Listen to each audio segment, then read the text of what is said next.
L'entrée et la sortie d'un réseau de distribution sont deux questions essentielles dans la vie du réseau. Ils illustrent parfaitement ce que Schumpeter a appelé le processus de destruction créatrice. Sans sortie, pas d'entrée. Ce sont aussi deux moments essentiels de la vie du contrat, deux moments très délicats qui donnent lieu à un tas de contentieux, à la fois devant les juridictions judiciaires et devant l'autorité de la concurrence. S'agissant de l'entrée dans le réseau, une question essentielle se pose.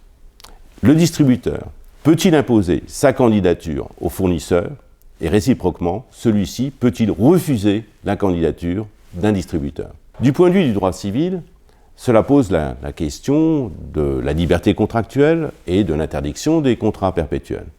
Du point de vue du droit de la concurrence, il s'agit de savoir si un refus d'agrément est un acte unilatéral ou manifeste une entente prohibée.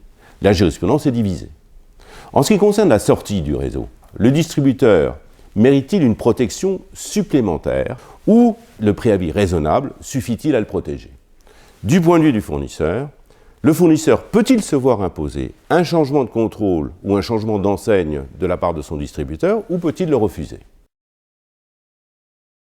En fait, il existe une taille optimale des réseaux. Les réseaux doivent être suffisamment grands pour pouvoir maximiser le nombre de ventes, pas trop petits non plus, mais si on dépasse une certaine taille, comme la distribution est coûteuse, ce que l'on risque d'avoir, c'est des distributeurs qui font faillite, des distributeurs qui sortent du réseau. Tout ça désorganise l'ensemble du réseau, peut nuire à sa crédibilité, à sa réputation, et c'est pour cette raison que des questions se posent sur la définition des tailles optimales des réseaux de distribution pour faire en sorte que l'entrée et la sortie soient optimales. Les débats du prochain atelier seront extrêmement intéressants, non seulement à cause de la diversité des questions posées, mais aussi de la diversité des intervenants.